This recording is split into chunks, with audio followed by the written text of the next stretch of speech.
1997, and I'm continuing with the interviews. And today, as you can see, I'm here with Patty, right? Right. Okay.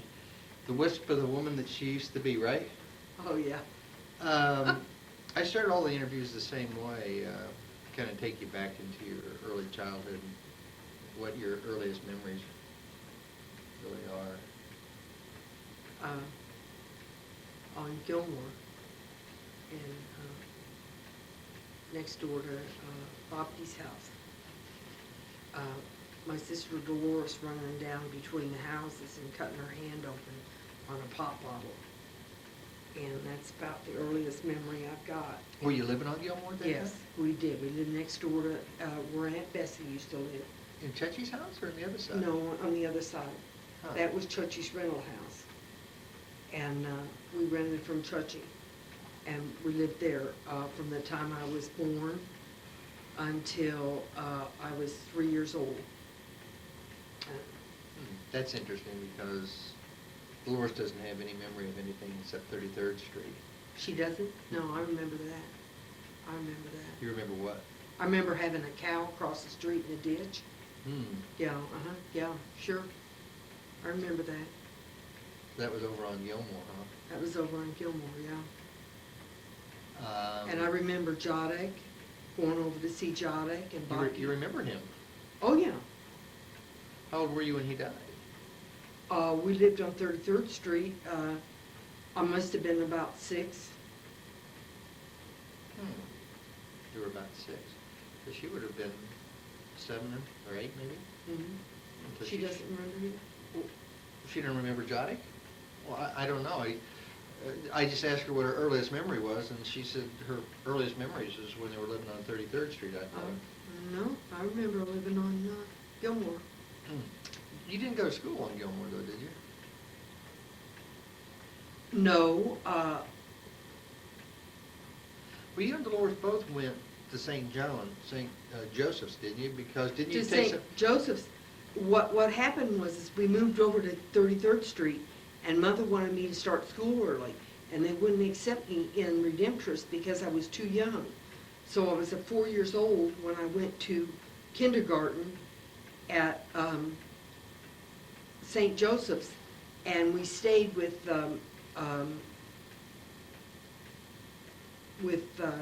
Chuchy Mary after school. Were they teaching Polish in school at that time? Yes, and we learned Polish, yes. You did? Yeah. Could you actually speak it? Sure. You, Jak się masz? yeah, but you can't now. Sure. You Jak can't? się masz? Well, I know what that is, but I mean... Dobranoc? No, but at one time, could you actually speak it? I could understand it when they spoke, and I could say quite a few phrases in Polish. Okay. And you remember Jotty? Mm-hmm. Back at that time, do you remember Grandpa Sigler at all? Mm-hmm. Yeah. Mm-hmm. Well, let's kind of go away from there. Is there any particular thing you said there was a cow across the street, huh? We had a cow across the street in the ditch, yeah. Didn't they dump? Dad used to... Was yeah. it the dump then? It was the dump. There was a big dump there, a big hollow. And it went from Gilmore, clear across those projects, and across the dump went across the... Where the new highway is? Where the new highway is, and there was a hill up on the other side where there was apartments. And they took all that down. When they put the highway in? When they put the highway in and filled the hollow in and built those apartments over there.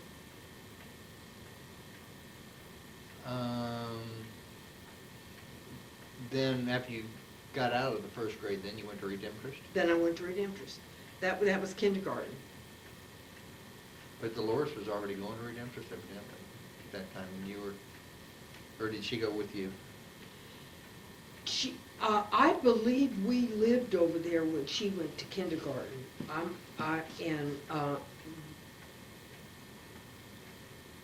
Either that or she went to the Polish school too, because she started the same way I did. Now, You then moved to 33rd Street. When I was about 3. Yeah. Was 33rd Street or the Orchard your home, as you remember it? As you look back? Both. Both? Did you like one better than the other? No. I adapted to both, both places. When we moved to the farm, I adapted to the farm. And when we lived at 33rd Street, I adapted to 33rd Street. But the only thing was, I didn't like Ward, and that's the reason why I went back to Redemptorist, because I wanted to belong to the sorority, and my studies were easier for me at Redemptorist. I was a straight-A student at Redemptorist, and at Ward I got some B's. Did you go to Ward for a year? For a year, my sophomore year. You didn't like it, huh? Mhm. Mm. But I never considered the farmhouse, the old farmhouse, my house at all. The only place I knew out of the farm was the little house. We'll kind of cover a little of that. On 33rd Street, it's funny the little things that you remember. I was driving down the road the other day with Grandma Molly, and she was talking about eating neck bone soup. Mm-hmm. And I said, I remember neck bone soup, but we didn't call it neck bone soup. Remember what we called it? Chine bone soup. Chine bone soup. And remember Yeah. who used to make it?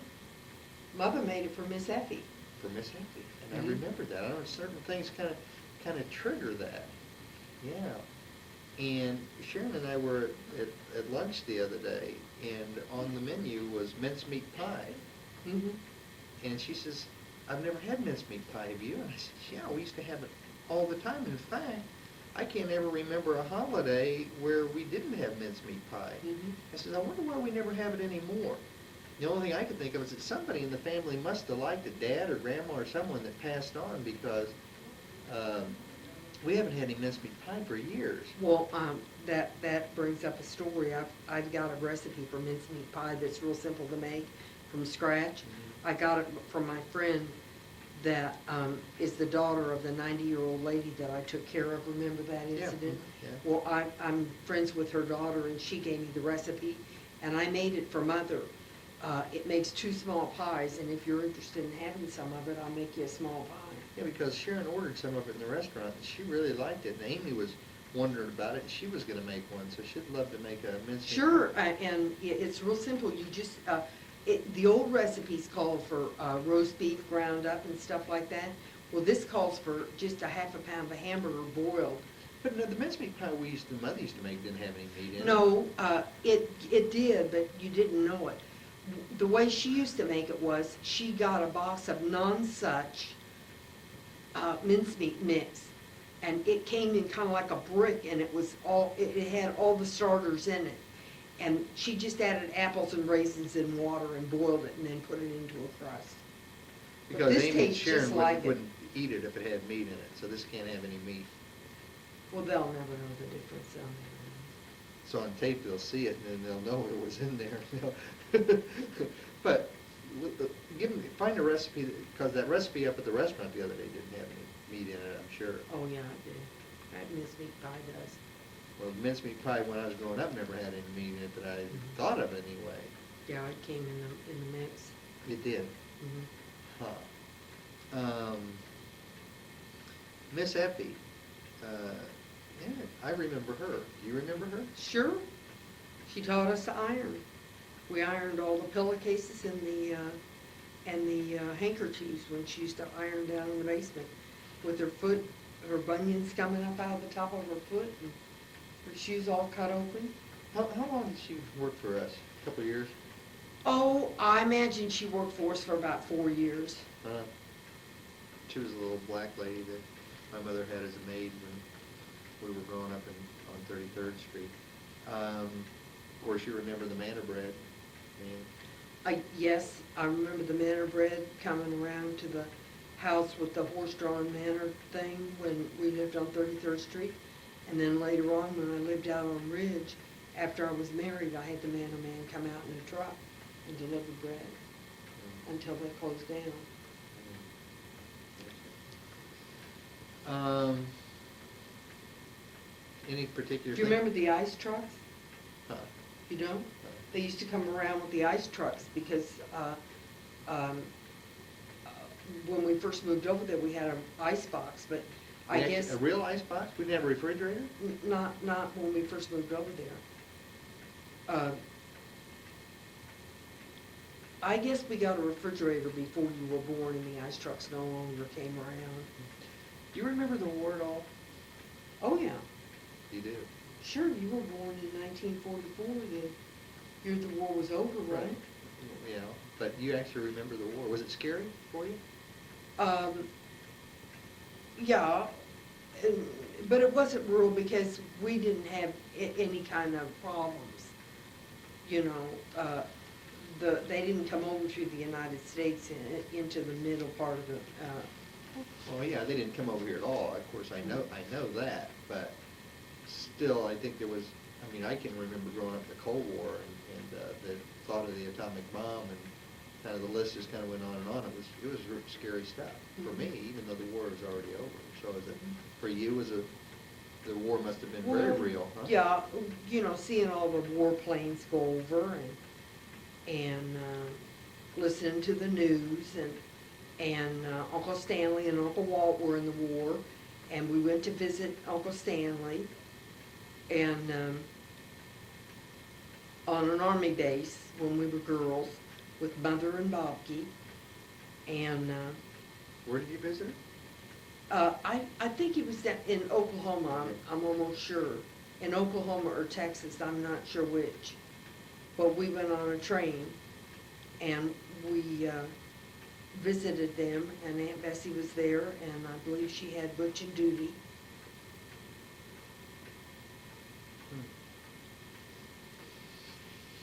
Yeah. Huh.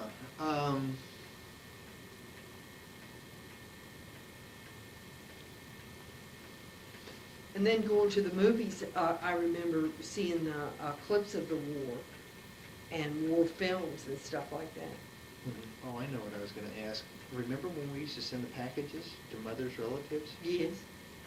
And remember what they used to send in return? We couldn't hardly wait for it? Or did we send it to them? I think they sent it to us. Remember what came in the packages? The little sheets of unleavened bread? Oh, yeah, uh-huh.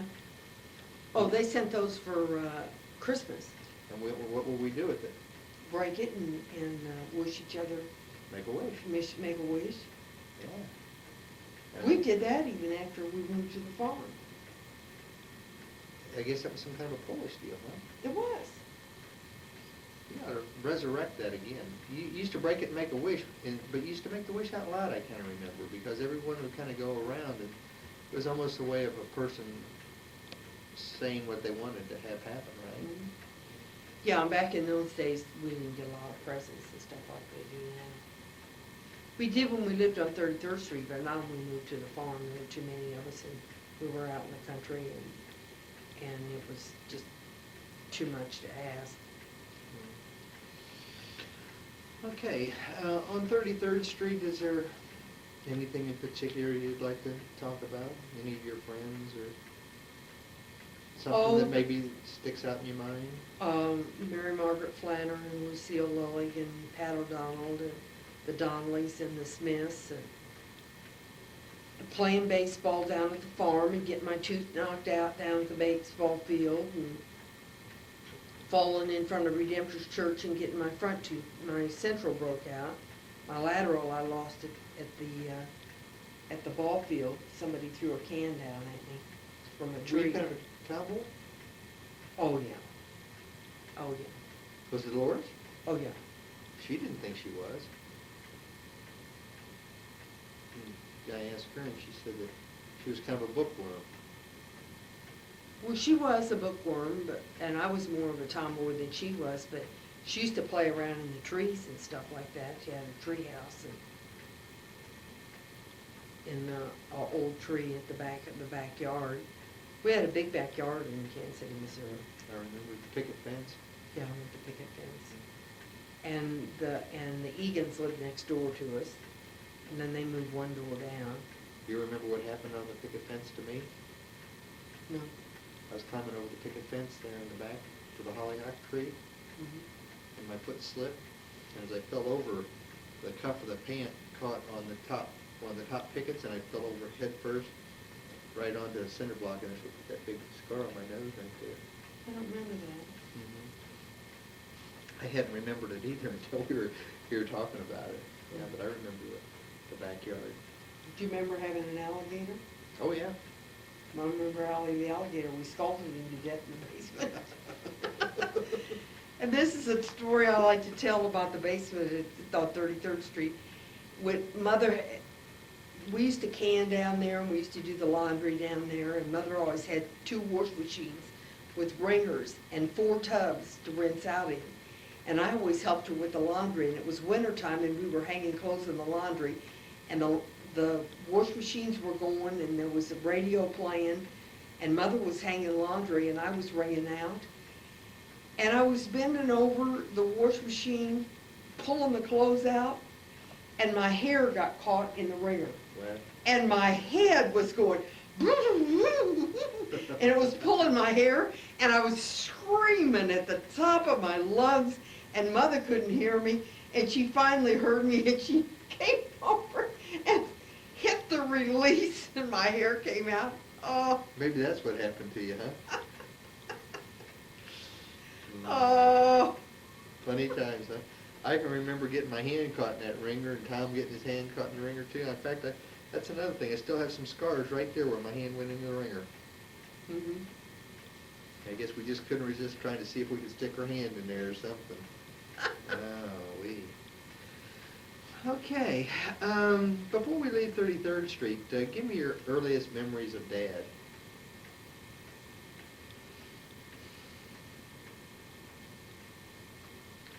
Well, memories of Dad are at the Limbach building, going up all those steps and going into his office and having him show us how to send literature through the mail to advertise the lab. That was our first job. And then delivering for him on a streetcar. I was 7. That was my first job, and I got paid for doing that.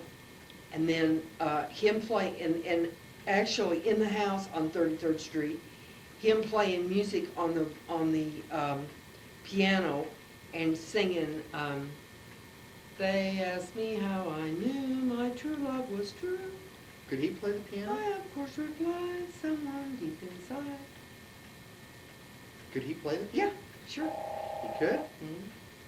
Just a second here. I gotta answer that phone. So he can play the piano, huh? Yeah. Hello? Can you hold just a second? Okay, bye.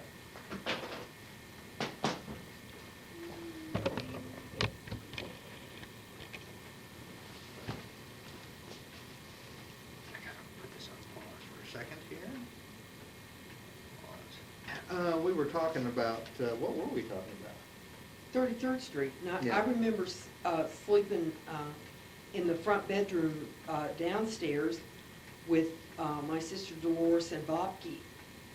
And I remember when Jodek died, how Bobke cried at night. And I used to hold on to her and rock her. And I remember sleeping with my brother Gene in the back bedroom where the porch was and eating cottage cheese sandwiches late at night in bed. And how he used to suck his thumb. And then I remember him getting in the bathtub with Rosie, and this was when Rosie was a year old. So if Rosie was a year old, I must have been 4. She was just standing up, and Jean turned the hot water on and scalded her while she was in the bathtub. Or no, she couldn't even stand up yet. She scalded her bottom. And he was standing up, and they were both screaming and yelling, and Mother was in the other room. And she came running in there and turned the water off and got him out. And I remember her giving baths to babies in the bathtub with a little heater and a cardboard table over over the bathtub and bending over the bathtub and giving them baths and stuff like that. Thomas, I remember Thomas being a headbanger. I remember you when you broke your collarbone. And, do you remember that? Where was we living when I broke the collarbone? 33rd Street. No, Oh, yeah. no. Oh, yeah. Oh, yeah. Oh, yeah, you're right, you're right. I'm right. Yeah, you're I right. remember you were in your bedroom. Mhm. I don't remember anything about that. I remember how you did it, but I remember you broke it. Okay, back to, let's talk a little bit about Bobke, okay? Mm-hmm. Were you close to Bobke? Oh, unbelievably close to her, and the older I got, the closer I got to her. Yeah, I remember her on Gilmore, and I remember her on 33rd Street. I remember her going to the packing house and bringing home meat for the family. And I remember her telling me stories about the packing houses and how she could cut as much meat as any of the men did. And she used to work in the bacon part of the packing house. She worked for Cuddy Hayes. Do you remember Cuddy Hayes? Yeah, I remember going to pick her up there. Yeah. I remember her riding the streetcar and going up and meeting her at the streetcar and helping her home with her packages. And I can remember riding the streetcar when I was only about 2 With her? with Aunt Bess and Uncle Stanley and going to the American Royal over the big trellis over the river. And I remember my legs falling asleep and crying and everything. Do you always remember had poor circulation. Bobke, was she good to you? Oh, yeah. She was really good to me. Did she teach you anything? She taught me Polish, and she taught me all about how to cook Polish food and sewing. She taught me sewing. She was a master at getting material out of dresses and stuff like that, out of little pieces of material. And she could lay the material out just right. She told me all about naps and the straight of the fabric and the width of the width of the fabric, and all about how sleeves were made. Oh yeah, she taught me all about all my early instructions in sewing were from Bobke. Early on, when Bobke and Mother were both around, were you closer to Bobke or Mother? Bobke. Okay. But I can remember sleeping between Mom and Dad and asking Mom, I was wondering what to do with myself, like I still do sometimes. It's just me. And she always told me, let your conscience be your guide. And that was when I was just a little girl. You were already married and out of the house when Bobke died, right? Sure, I was pregnant with Tommy. I already had Marshall, Michael, and Andy, and Jim. When she died, how did it affect you? Well, here's what happened. First of all, Bobke died in April. 6 weeks later in May, Jimmy died. And 6 weeks later, Thomas was born. And 6 weeks Thomas. later, I had a nervous breakdown. Hold it. Oh, My Tom, son- okay, all right. My son yeah, Thomas yeah. was born, and 6 weeks later, I had a nervous breakdown. Mm. Because Bobke came and helped me with all my kids. And when I went to the hospital with Tommy, it was in the middle of the fruit season, and Mother couldn't help me, and I had to put my kids in an orphanage. And it was a terrible strain on me. I had no idea what to do. So when I had my nervous breakdown, I went to St. Mary's. The kids went over to the farm, and the Morris girls came and helped Mother with the kids, with my kids. So it was tough on you. It was real tough on me. It was the biggest loss of my life. And beside that, I lost my son 6 weeks later. I remember, and his name was Jimmy. Yeah, I remember Jimmy. He's a cute little thing. Wasn't Yeah. he? James Kind Brother. of wild hair. White, wild hair. Your early memories of Mom.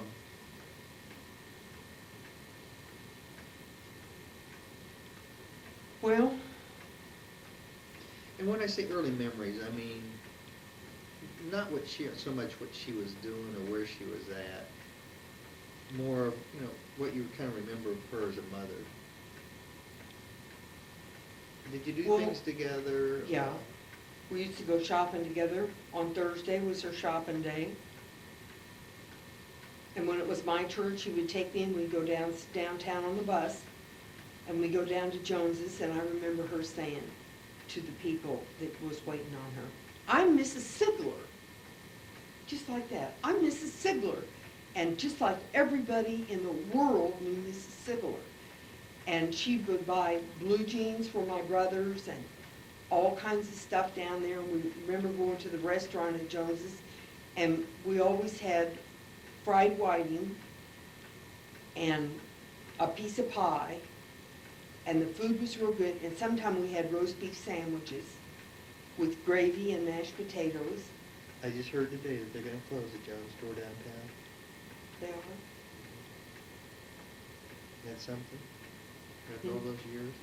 Yeah. Was Mother a city girl, you think? Because it seems like she went through a transition. I mean, she had a maid, and she lived kind of the country club life, and all of a sudden, she was moved to the farm. I mean, was she more of a farm girl, or was she more of a city girl in the Well, beginning? when we lived in the city, she was like me, she adapted. And when we lived in the city, they entertained a lot in that big dining room that was there. They always had the priest and the sisters over, and all kinds of doctors and everything. And us kids were always in the background, upstairs or somewhere else where the adults weren't. That was one thing. We weren't included in anything that the adults were doing. And everything the adults talked about, we didn't know anything about because we were always in the other room or off a ways. And I remember helping Mother a lot. I remember sewing with Mother late at night when she was sewing for the kids. She showed me pattern directions and stuff like that, and I learned to read them better than she did, and ended up doing her sewing for her because I was real quick. I was just big enough to sit on her lap when she first started showing me the patterns and stuff like that. And then when I was in my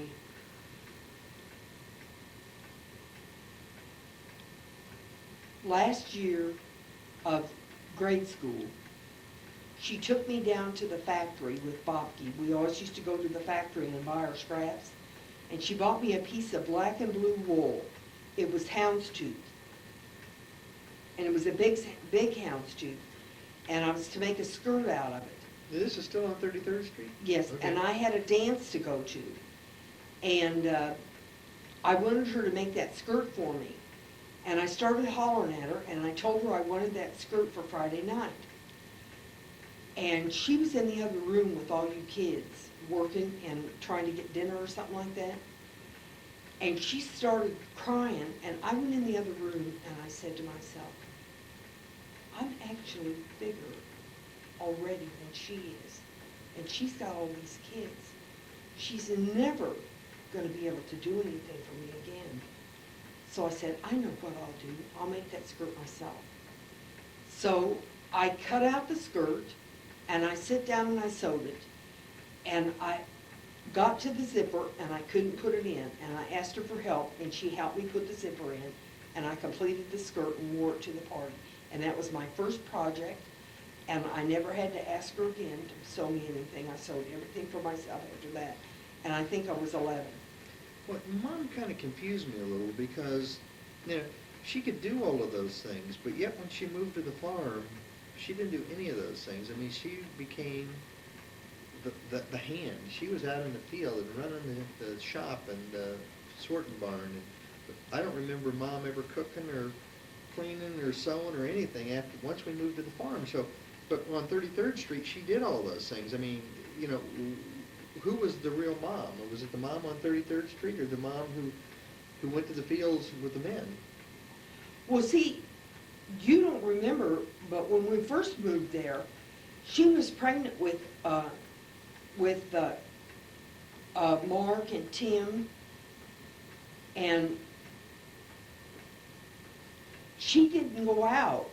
She stayed in and did the laundry and stuff like that, and Bobke worked in the fields, and us kids worked in the fields. See, I was, let's see, I was 11 when we moved to the farm. I must have been about 8 when I made that skirt.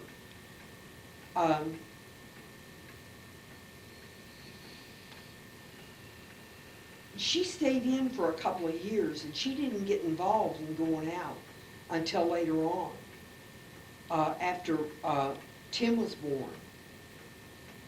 And Dolores and I and Bobke and Dad did all the winter work ourselves, and Jean did all the winter work ourselves after school.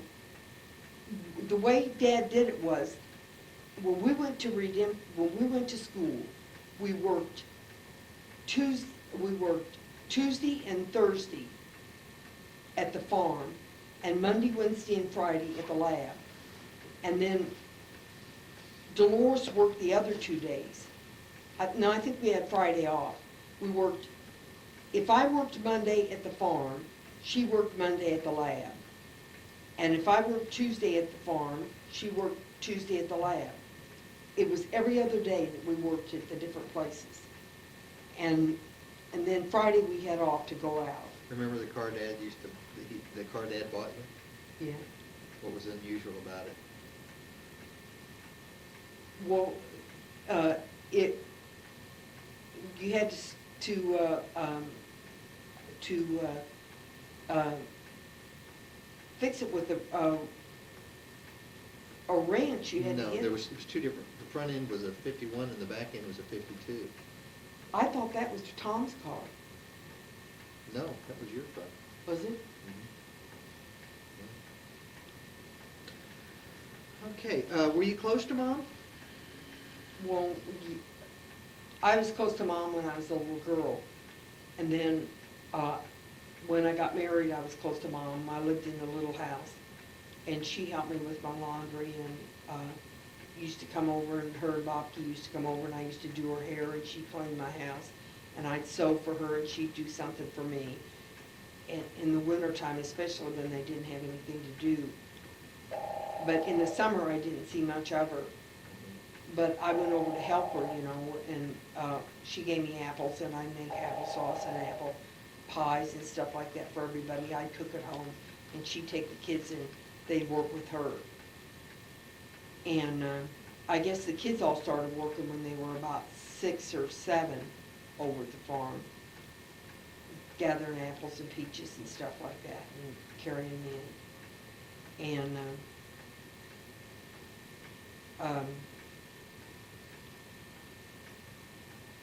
then when I left Mike Super, I had a falling out with her because she didn't think I should do it. And I wasn't very close to her during that period. But she used to come over and eat at my house when I had parties and stuff like that. And she had me do sewing for her when I was gone. She used to come over on Hazen Court with Elizabeth, and I'd sew for her, and Sally Ann, and You know, the thing that Mom and Dad always said about you, and I always remember, is they said that you just absolutely would not take no for an answer. Mhm. Do Yeah. you think that was true? When I was a girl growing up, yeah. Why do you suppose it was that way? I don't know.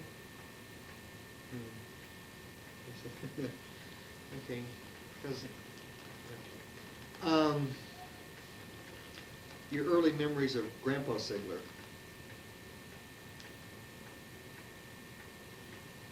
I remember Grandpa and Grandma Fern before they lived on 27th Street, on a street called Thorpe. Is there a street Yeah. called Thorpe? Yeah. Do you remember that Yeah, house? sure. I do remember that house. Yeah, I remember that house. And that must have been where they lived when she took care of you when Mother went to the hospital. Yeah. I remember going fishing with him And I remember riding in an old, uh, it was either a Plymouth or a Dodge, and taking a trip out to the West Coast for 2 weeks, and up into Oregon and Washington, and visiting Fern's relatives, and coming back through Montana and Yellowstone National Park, and it was a 2-week trip, and I remember that very well. I remember that too. In fact, we must have some pictures or something of that part of that trip. Is there some pictures of it? I'm sure there is. Someplace. And that must have been a wonderful trip for you, huh? Mhm. Were you close to Grandpa? Oh, yeah, especially later on. Was he what kind of a man was he? Real religious, very clean cut, no bad habits at all. And I remember going to visit him, and I remember all the Thanksgivings and all the parties that he threw, and Were you scared of him? no, Was he kind? real kind. Somehow or I another, don't think they ever raised his voice. somehow or another, I kind of think of him as like Harry Truman, kind of like a no-nonsense. I mean, he didn't have to do anything. People just kind of knew the way he was and respected him for it. He Mhm. just, I mean, if he said do it, he just did it Mhm. because he was very demanding of himself, but I think he was very demanding of others as well. Mhm. Don't you? Remember, I mean, if he'd buy a car or something, I mean, he'd drive them nuts until they got it, perfect. He Mhm. wouldn't let anybody out, would he? Mhm, mhm. Did Grandpa Sigler and Bobke get along? I don't know the answer to that. I don't know. Okay.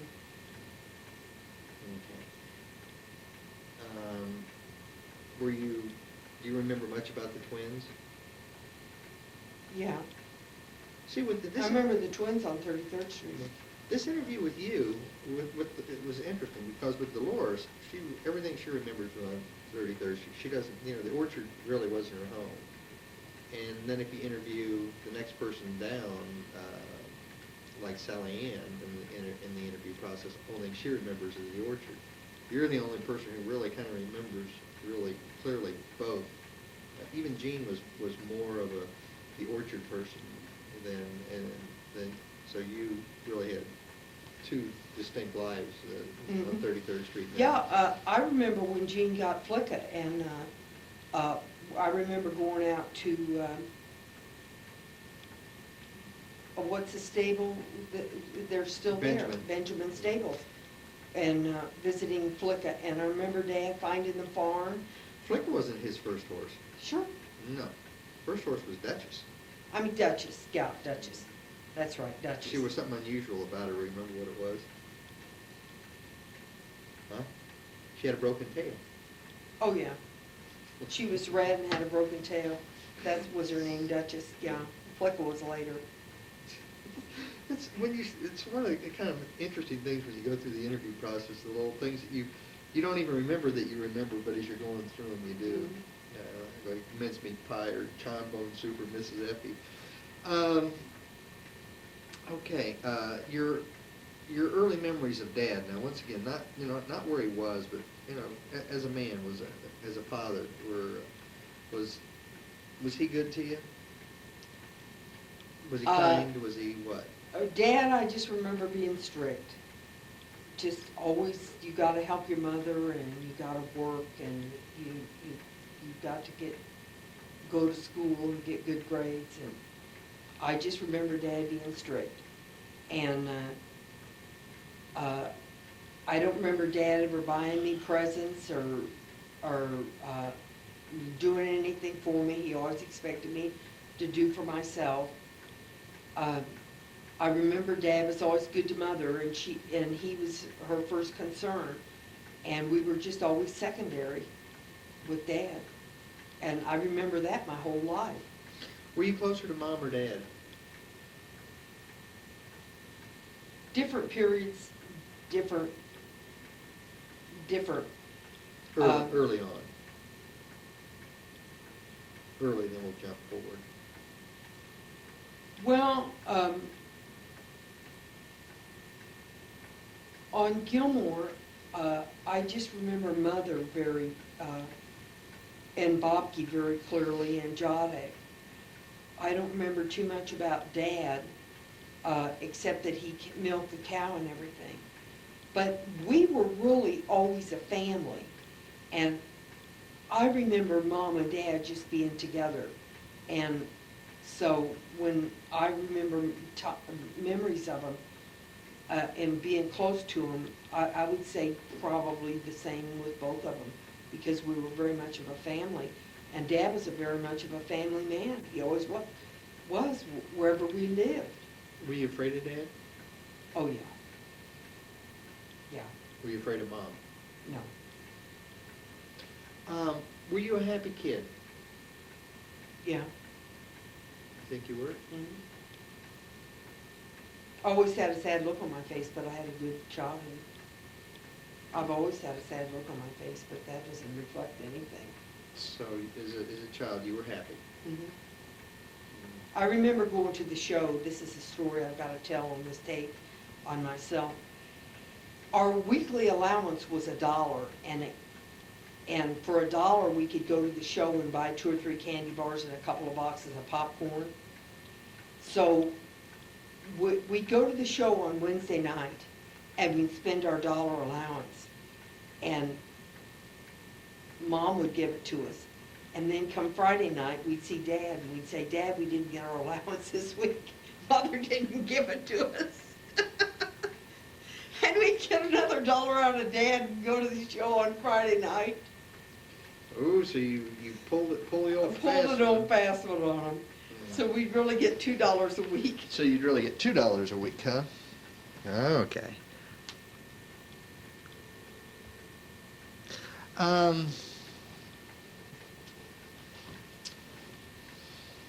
You were married at how old were you when you got married? 17. 17. Were you just 17, or were you closer to 18? I was married in November the 4th, and I'd be 18 December the 11th. So you're almost 18. Almost 18, Why did you get married? because I was pregnant. Would you have never gotten married otherwise? No. And When you told Dad what I happened? didn't want to get married, and Mike Super told me that if I didn't marry him, and I told anybody that I was pregnant with his child, he would kill me. And so I went through with it, because I was afraid of him. I always was. What did Dad say when you found out you were pregnant? Oh, Mother and Dad. What happened was they didn't know I was pregnant, and I made my wedding plans. I got pregnant in September and realized I was pregnant, and announced that I was going to get married 2 weeks after I got pregnant. And then I got married in November, so I was 3 months along. But my wedding gown fit me perfectly, and I didn't gain very much weight with Marcia. I just gained 30 pounds. And so by the time I had her, I really wasn't that big. And I went into labor, and I labored for 22 hours. And Mother and Dad, Mike came to the hospital with me, and Mother and Dad rushed up there, and they were all upset because the baby was being born early. And I told them that the baby was due, that I was pregnant all along, so they wouldn't worry to the death, because I told on him. How did Dad and Mike get along? They didn't. They didn't.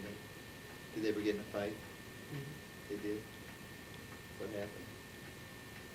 Do you remember? I wasn't there when they got into a fight. It but- wasn't because you got pregnant that he whooped on you. No, because,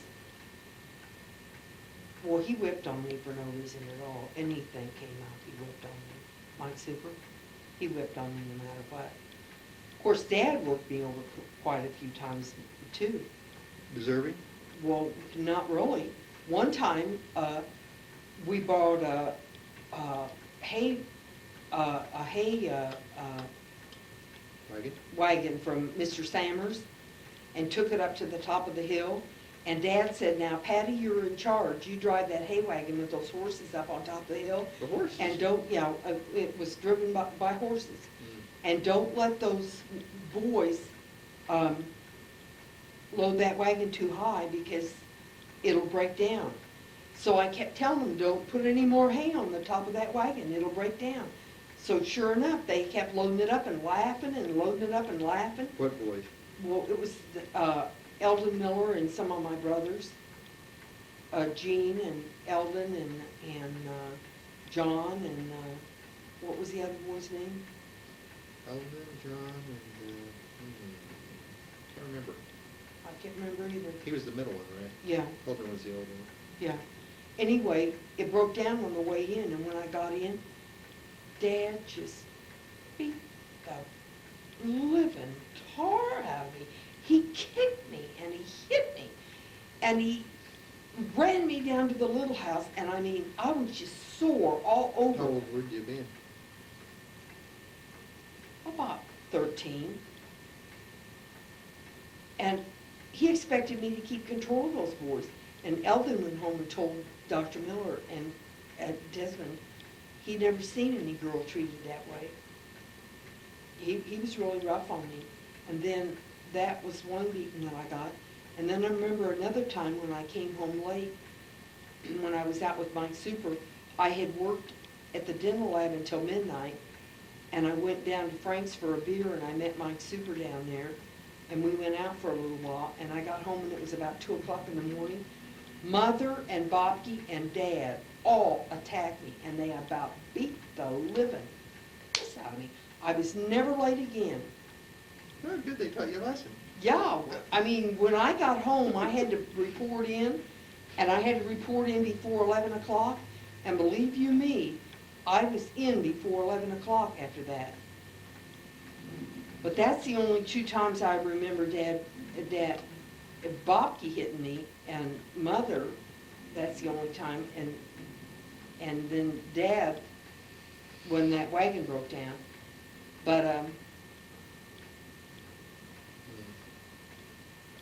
So later on in life, were you closer to Dad or Mom?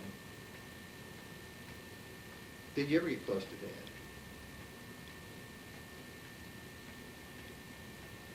yeah, when he got older. But I was pretty wild, and I was pretty independent of him. I never did depend on him too much, because they never taught me to depend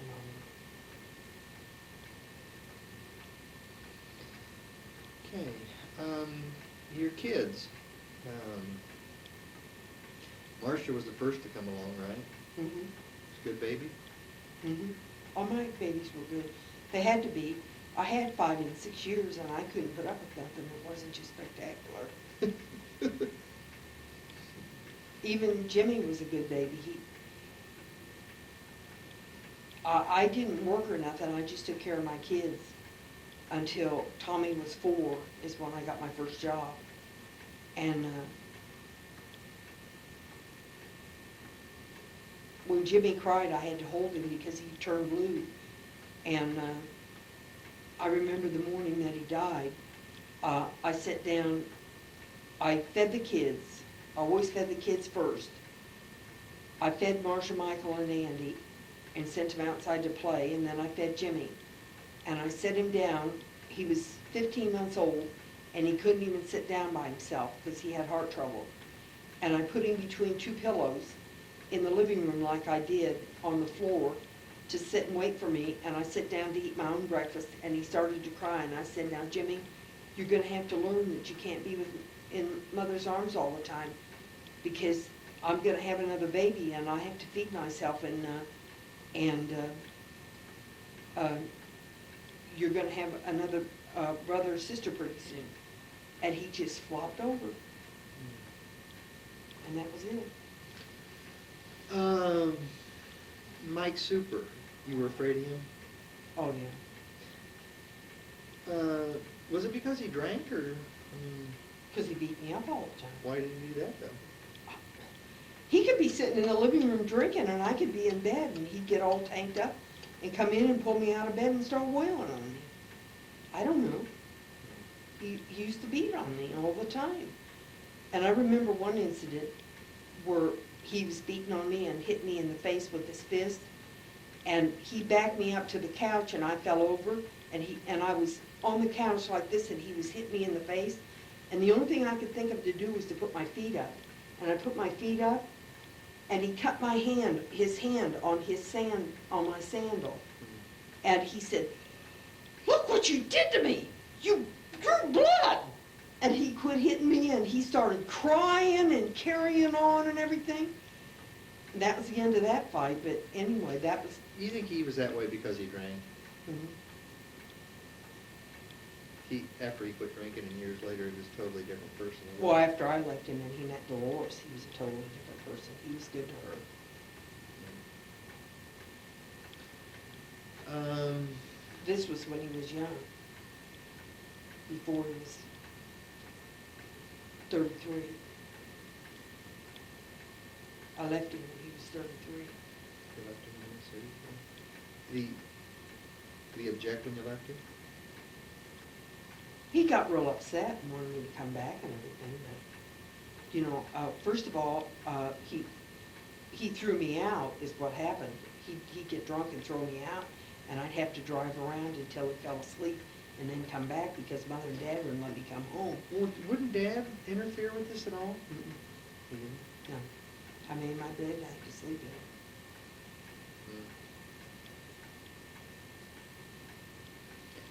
it. Okay. No,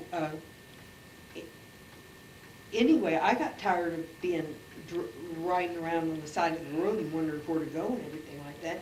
And I finally decided when I was about 28 years old that I was going to have to make another life for myself. So he threw me out and I got an apartment. And I didn't make it. I moved back and I stayed there for a year. And I saved up enough money in a secret savings account to get a down payment on another apartment, because I didn't want to tell him I had the money because I knew he wasn't going to quit. And I knew he wasn't going to change, and nothing would change him unless I left. And I did. I left and got an apartment on Hazen Court and made a life for myself from then on. And I made a good life for myself without drinking and smoking. See, I quit smoking when I was 29. And all my smoking money went towards buying yarn.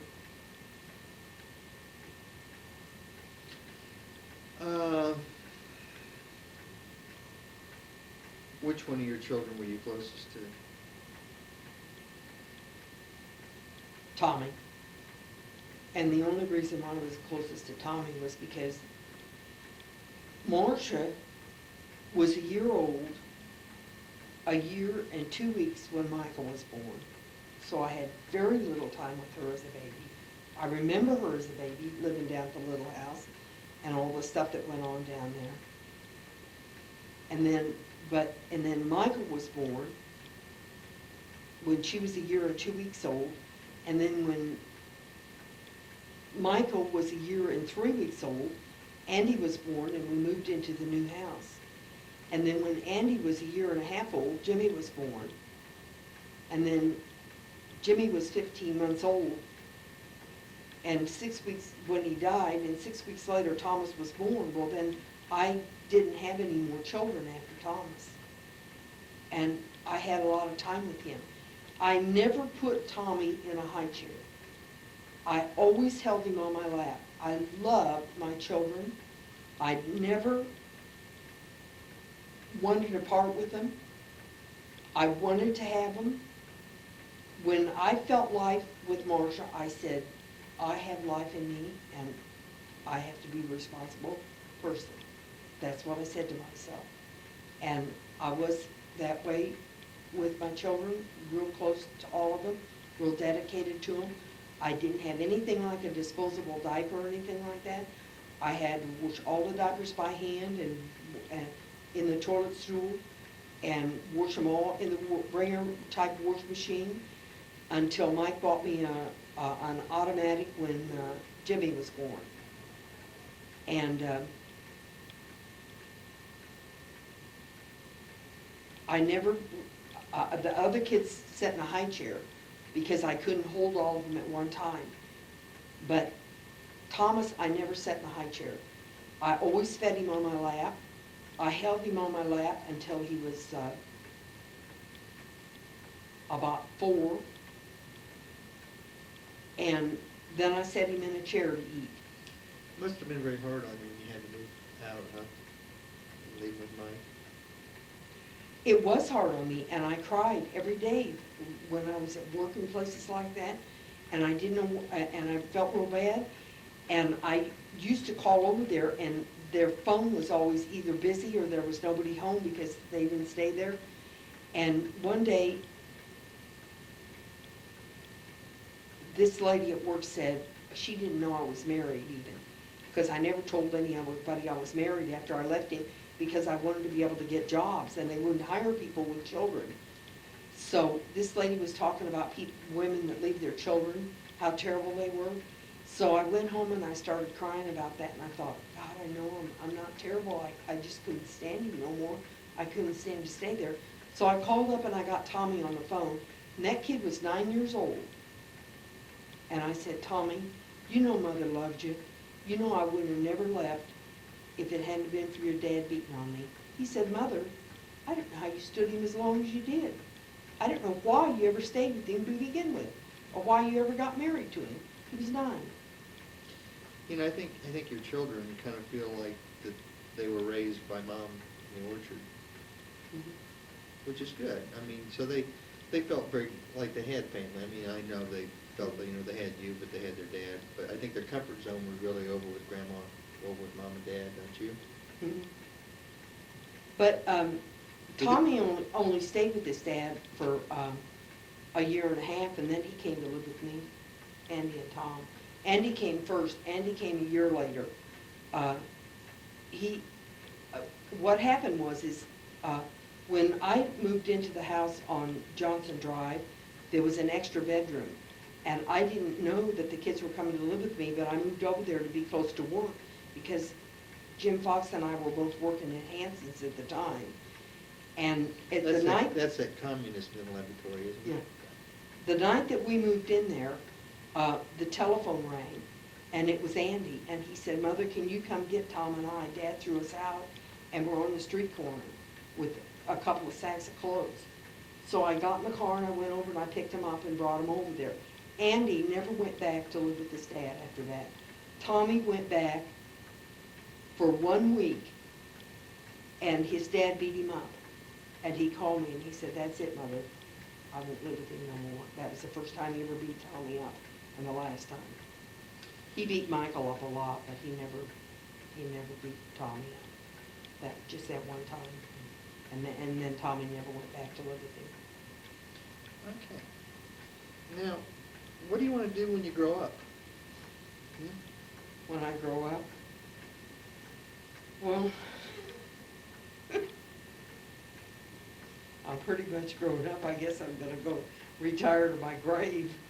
Retire to your grave? What would you like to do with the rest of your life? Just continue on. Are you pretty happy now? Yeah, I was in a state of shock when I had to move down to the homes by myself and live alone. But I've learned to live alone, and I really enjoy it. There's nobody to abuse on me. There's nobody to lead me. I've made the adjustment, and I wouldn't ever want to get close to anybody again. How long you lived there? I've lived there for since 1981. It's almost 20 years. Mm-hmm. You own that place, don't you? Mm-hmm. Did you buy it from Mark? Mm-hmm. Of your brothers and sisters, are you closer to any one of them now? Dolores. Dolores. And you. Funny how that works, isn't it? Mm-hmm. Well, is there anything you'd like to say before we end the interview? No, No, just thanks for having me. Okay, and you get a chance to see everyone else's interview before it's over with. Well, I'm going to dub it in with with what I did with Mother, and someplace down the road, your grandchildren will be able to look back and know what their granny looked like. Okay? Well, they know what their granny looks like. She sees them enough. In fact, I'm going out this afternoon to take them shopping with the money I gave them for Christmas, to help them spend it the right way. My grandkids are not as wild as my kids were. They're very settled. In fact, I told Luke depends on me for his lunch money. And I started giving him money when he was in junior high school, and he depends on me for his What grade money. is he now? He's in freshman and senior high, Where's he go to school? Washington. And I told him, I said, when he was in junior high school and his mother left, I said, now, Luke, I'm gonna give you money just as long as you don't touch a cigarette or I catch you drinking.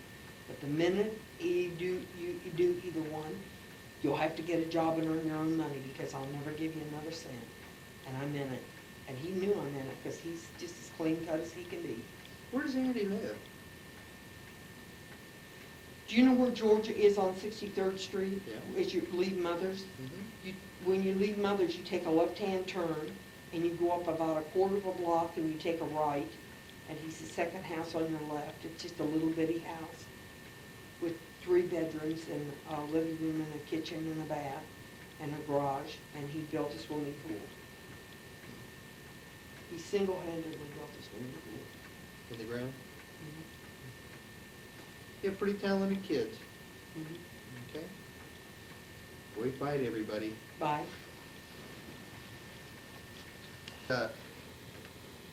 December the 31st, 1997, and I'm talking with Bob. You get a little light through the screen. It'll get better as the sun position changes. You have a little white line there. It's not a prison mark. Bob, I basically start everybody off pretty much the same, and that is to go back to your earliest memories, whatever they may be, of the farm or 33rd Street, or I don't know, whatever you can think of. I don't know why I remember. I have two really tiny memories of 33rd Street. One is rolling down the hill. There was a little terrace in front of the house, and just a bunch of kids out there rolling down the hill like kids like to do. It's only 5 or 6 feet, and so that sticks in my mind. And the other one is on a little more personal note.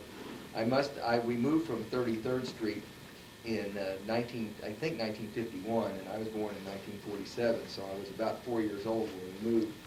And I have just this glimmer of a memory of being in the bathtub, and I think I had pooped in the bathtub, and Dolores and Pat came in and were just in stitches at the scene of me in the bathtub, and I have somewhere else in my mind. I remember that there were 2 stairways in that house. Maybe there weren't, but that's about the extent of my memories of 33rd Street. Now that once we moved to the farm, I have a lot of memories of that, and I always think of it as most of the time I think of it as me and Tom sort of living out the life that they wrote about in Tom Sawyer and Huckleberry Finn. I mean, I just remember the absolute freedom of being able to wander around on the farm and down by the river and basically just do whatever we wanted to do. We were young enough that neither of us had started school, so I think there must have been a time right in the early years when during the whole year, not just the summer, we could play and didn't have to go to school. I don't think either one of us went to I didn't go to kindergarten, so because Christ the King didn't have one, so I didn't start school until I was almost 8, first grade. So there was a lot of free time just to wander around the farm, and Tom and I would cut down trees and make little forts and play. There was an abandoned hog pen that had been overgrown and it didn't stink anymore. We'd play around the trees and the little ponds and stuff there. It was sort of a magical place. Looking back, I'm always amazed at the sense of security that we felt there. I don't know if anybody else ever thought about it or realized it, but we never had a key to the house on 62nd Street. There was no key to that house. There was no doors that were ever locked for the, we lived there from 51 until 66, and we never locked a door in that house. We never locked a car. We never locked anything. The place was just, I mean, the idea that someone could come and bother us, although I didn't feel isolated there, I mean, it was just like it never occurred to anyone that we were not safe. I guess as I kind of think about it, I think maybe people felt that they wouldn't have been safe there because of us. They never thought about it like that. But, and I don't know why. I mean, you know, Harry had lived in basically the exact same location a few blocks away, and people were always vandalizing his ponds and, you know, his stuff there. But, you know, when you think about it, I mean, can you imagine life without a lock on your door? I mean, I guess the way that I kind of perceive it is that, well, it really was a magical place. Oh, I know what I was going to say is, you know, trying to equate it with what's going on today. I'll just tell this little story. I guess it was last week I was over at the barn working on the Christmas present for Sharon. And baby Sky came over and asked me if I'd go up the street and help him get his dog back from the neighbor. Lucky the black lab had gotten loose and had followed me up the street when I had left earlier, and one of the neighbors had gathered him up and put him in the vehicle they had up there, and they called Liz and asked if she'd come get the dog. Well, Liz told baby Sky, the little Sky, to come over to go get the dog. So on his way over, he stopped at the barn, and I was there, and he asked me if I'd go, please help him go and get the dog. And I said, well, just go and get it. He said, no, he really wanted me to go. So I went up and got the dog and with him, and nice people lived up there in old McCall's house across from where you live. yeah. And took the dog home and went in, and later on that day, Liz called me and thanked me for helping him get the dog and said that he really appreciated it. And she said he was so scared to go up there that he was just absolutely dreading it. And I said, why? And she said, well, she'd been talking to him about, you know, not talking to strangers, and, you know, it's a dangerous world. And the kid was terrified of his own neighborhood. And I was thinking, what a horrible way to live, in fear of, you know, your neighbors and your surroundings. But that's the kind of world we're living in today, compared with what you just said on the farm, where it never even occurred to us. I mean, it was, not only was it a safe, wonderful place, but in my memory, it really was all those things. I mean, it was complete comfort, and it was, and I don't know if you still experience this, but I do. It's one of the few places I think probably left on earth where I can still go back home and it's still the same. The orchard to me is still the same. It's still that very safe, wonderful place, even though it's kind of surrounded by this ghetto. But, and I also laugh and say it's probably the only piece of property in the United States that's worth less today than it was 40 years ago. Yeah. But it's kind of an isolated world. When I take people out there and we go ride back by the falls and stuff, they can't believe that places exist like that so close into town. Yeah, it does. But yet, you know, I guess what struck me in your story is living in that same place, that Mom and Liz and Sky they enjoy some of what we had. When I go there, I'm amazed to see you know, how free their kids are wandering around, having raised kids in the city. You know, when they were out in the front yard or the backyard, we always had one eye on them, especially in the front yard, you know, stories of people stopping and snatching their kids. There's not that fear that, you know, I don't think that ever runs through their mind. But obviously they don't enjoy the you know, the level of comfort, or you know, that feeling of total safety. I mean, I guess another part of it was with that many people there. I mean, you were never alone. I mean, you never went to the farm. I mean, maybe at 9 o'clock on Sunday morning, if somebody had slept in and didn't go to church, there was never a time 24 hours a day when there weren't people around, and usually somebody awake, you know, 365 days a year. In my business, it takes me all over the city into people's homes, and gosh, it's amazing how empty things are. You go into the suburbs at 10 o'clock in the morning, and there might be 1 in 5 houses where there'll be a homemaker at home. The rest of the houses are empty. Everyone's at school and at work. We're at the farm. It was like a little community. It was almost like a little town there. You know, you got your own, you got gas there. We raised a lot of our food. I mean, we're really pretty self-sufficient there. I laugh, I say I wasn't born into a family, I was born into a community. Well, we were. It was sort of a community.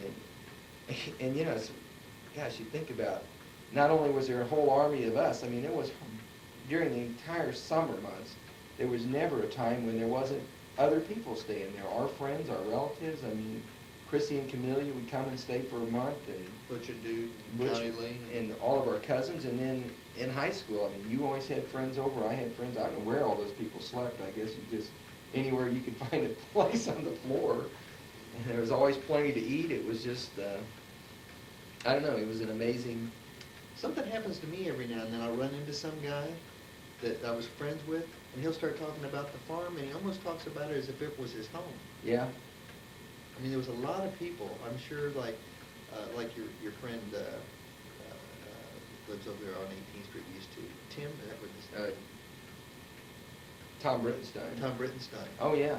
Yeah. And one of the Murphy boys stopped in at my office the other day, and I mean, you know, it was, he was one of the people that was only there for a few years, but it really left an impact on him, just the way that the kids worked out there at the farm. I mean, we were sort of, I mean, literally, when you stop and think in that, in the 30-year period that the orchard operated, basically from 50 until 80, there were literally hundreds of kids that was their first working experience, was there on the farm. I mean, they came out there and worked with Mom and us, and you know, all the transient people that came through, and because Mom and Dad were such nice people, I mean, they're, the old black people that worked there and stuff, that had a feeling for the orchard and stuff, and came back year after year. It was a neat place. Your earliest work experiences on the farm, do you remember how old you were when you went to work? Well, I know that in 1958, Dad bought the first new, he had actually bought a tractor before that. He bought a green John Deere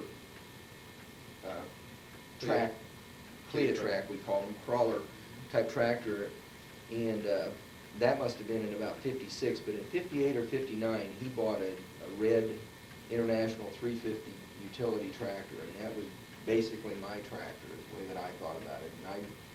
And I had already been driving tractors before he got that, so I was actually I was born in 47, so by the time I was 10 years old, I was driving tractors. But my earliest memory was I was the back end man on the sprayer. Gene would drive the tractor, and I would ride on a little platform on the back of that sprayer. And we had those high pressure guns, and he had a gun on the front from the driver's position, and I had one on the back that was mounted like on a tripod, so that you didn't have to hold the whole force of this thing. And we would spray the trees as we drove through. So I must have been like 8 or 9 years old when I was working full days on the farm. I remember they bought a piece of equipment called a tiller that mounted on they had an 8-end Ford, and this thing mounted underneath of it and stuck out to the side, and it was like a tractor mounted tiller that had a big grinding head on it, and you would drive around the trees. And I remember driving around the trees in the orchard with this thing for so long of a day that when I came in from the orchard at dinner time, my arms and my muscles would be programmed. I'd come in and my whole body would just twist around for like an hour and follow that movement that I established. And I was probably 10 or 11 at that point in time. So. What was your job on the orchard? Well, I always was the kind of the tractor guy. I never learned to milk a cow. I remember you and Tom milked the cows. I never did like being around animals even then, and I really took to the equipment. So I mowed the orchard, and I always liked working on the equipment, greasing the stuff and whatever mechanical stuff that I could do without any kind of tools, you know. So I always pictured myself as sort of the mechanic and the tractor operator guy. Is that how you remember me? Yeah, Ian? definitely. You know, I wonder if that was just my perception of what I was or did. No, you were the mechanic. You could fix anything. That was, mechanically, that's where you were. I remember when my friends came to work at the orchard by the time I was like 16 in high school, and we would have backing up the trailer contest. And I could back the trailer up from the back 20 all the way into the barn without stopping. I could back it, and that was about 3,000 or 4,000 feet. I could back it all the way across the orchard, up the hill, and into the driveway and into the barn without stopping or taking a second shot at it. That was sort of my, when I really wanted to put those guys to the test where they were backing up contests. Did you ever pick fruit? Oh, yeah. I picked fruit.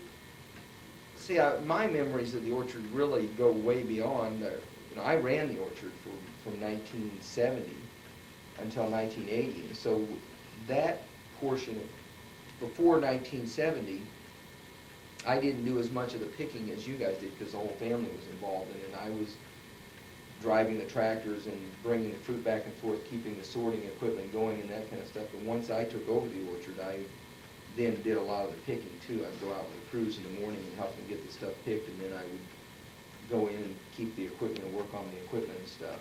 So I have a whole other 10-year of really intense relationship with that ground that went beyond what everybody else except Mom experienced out there. That's when Marcia and Michael Super and Super Kids and I really spent all of those years together in the 70s out there.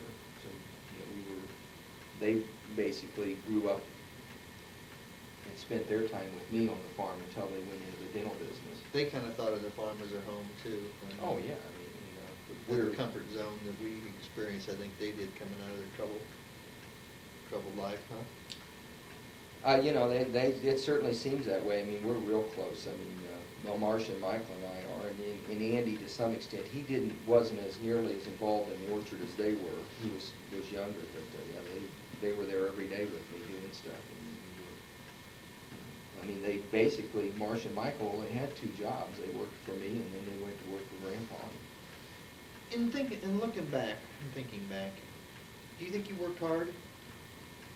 No, it never felt like work to me. Physical work is not, I work hard even now, but working is what I like to do, so it was hard for me going to school. That was hard work. I mean, I worked my way through school while I was farming, and that was hard because I didn't love it. But I never, I know that I worked incredibly hard by most people's standards. I mean, the hours that I worked. I remember figuring up in the early 70s that I was working about 1,000 hours during the course of the summer. In the 90 days of the summer, I was putting in 1,000 hours on the farm. I was calculating then, the hours that I put in, the hours that Mom put in, the hours that Chris put in, and we were making a combined total of about 75 cents an hour. If you could have made a living at it, would you have stayed? Probably. Well, I don't know.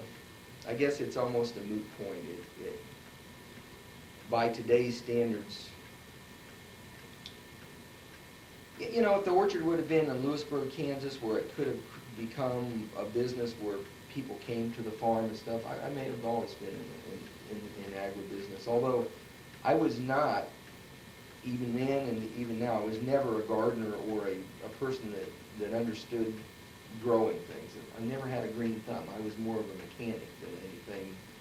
I was just a mechanic that was trying to run a farm. I really lacked that.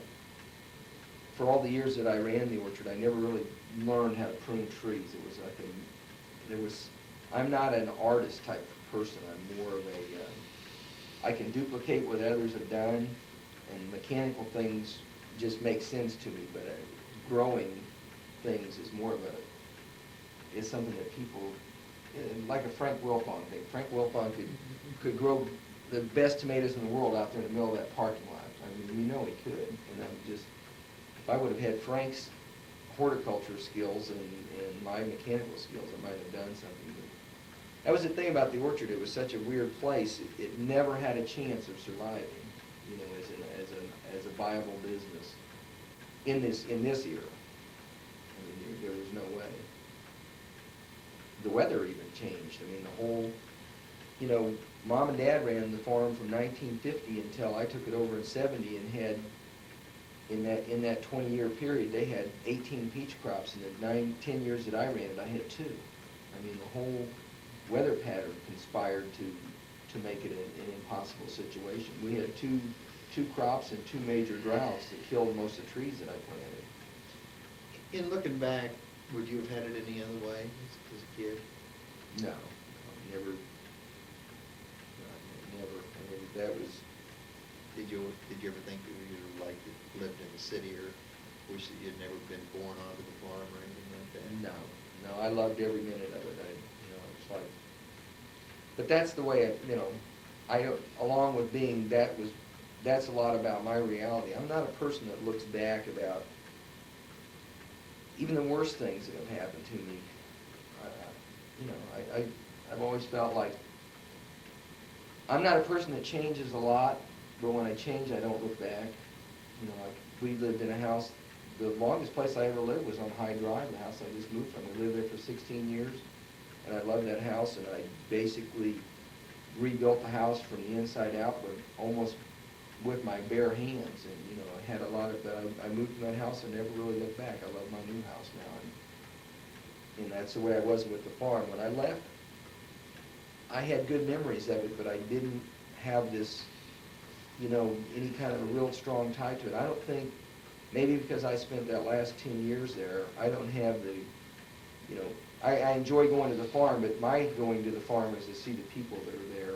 You know, and when I walk through the orchard, or what was the orchard, I get some, you know, good feelings. I mean, you know, when you stop and think about it, I took the orchard over at 20 or 21, and I'd been driving that acreage on equipment for 10 years before that. So I had 20 years of driving around that little piece of ground, and it was really small. Yeah. But, you know, I enjoyed every minute of it, but you know, the changes that I made, I'm real comfortable with.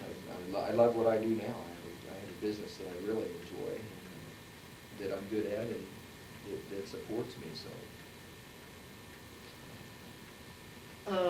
Grandpa Sigler, what do you remember about him? My memories of Dad are... No, not Oh, Grandpa Sigler. It's hard to separate.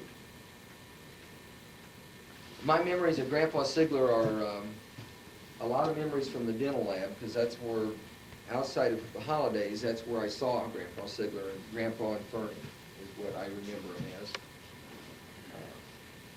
That was what I always called them, Grandpa and Fernie. And so they were involved with the dental lab there on North 13th Street. So my memories of them are real strong from high school on. I would walk down to the dental lab after I got out of class at Ward High School and see them there. I guess Fernie worked she was always putting those little dental boxes together to be sent out.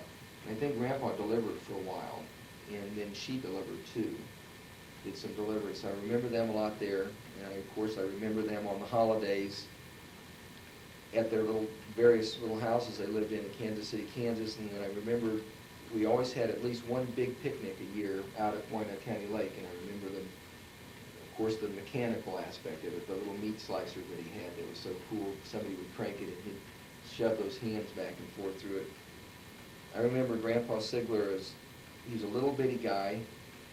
And he seemed real old, you know, because I was so young. But he was always dressed real sharp. He was, you know, I never saw him dirty or like he'd been working in a yard or something, because I probably never saw him when he'd been working in a yard. But he always had on, you know, a clean starched shirt and neatly pressed pants and probably suspenders. And of course, he died in 1967 while I was in the service. He died in 1967, in August of 1967. And because they let me come home for his funeral, and I had to go back for a month to process out the service.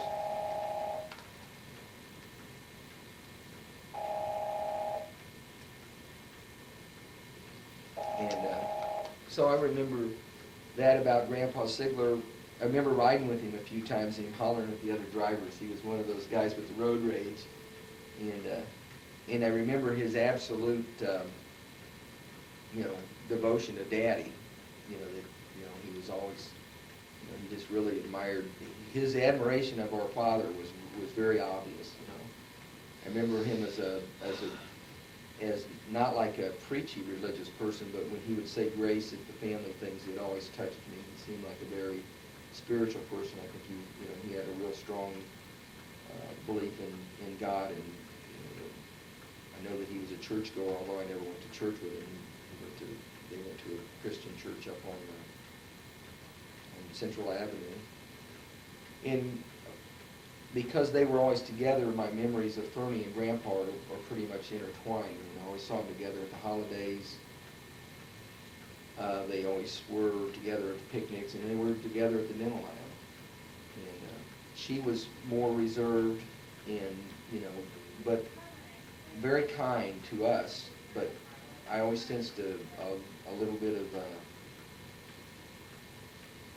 not being tuned into those things at that age. I know that there always seemed like there was some tension, like between her and Mom, or there wasn't that kind of closeness that Dad and Grandpa seemed to have with Fernie. But she was, genuinely seemed to like his children, and was always good to us, and always good to me, I should say.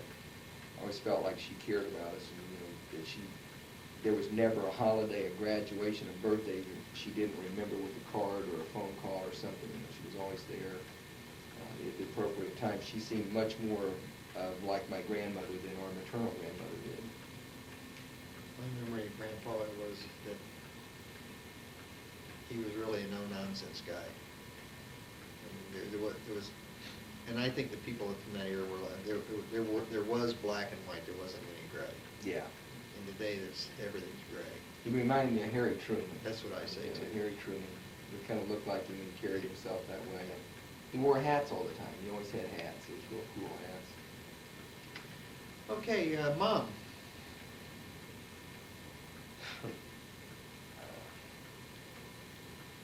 My memories of Mom kind of, I probably, during the course of growing up, I probably had more time with Mom than everybody put together, is my opinion. She and I were worker bees. When I was little, I went to the market with her every Saturday. I'd get up early in the morning. I virtually went to the market.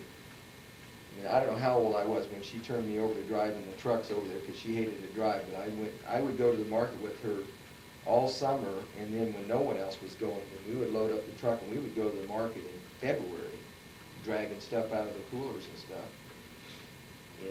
And I remember working with her in Grandma Basca. So my memories of working, my earliest memories, I was really close to Miss B, even before I had a relationship with Mom. I would when we were real small, the sleeping arrangement was that Tom and I rotated beds. We would sleep with Grandma's basket for a couple of nights of a week, until at some point we started sleeping in the bed that was in the dining area upstairs. But earlier than that, we slept in the bed with Grandma Basket. I remember her snoring that sounded like a lion. And I don't know how old I was, probably 7 or 8. I used to help her quilt.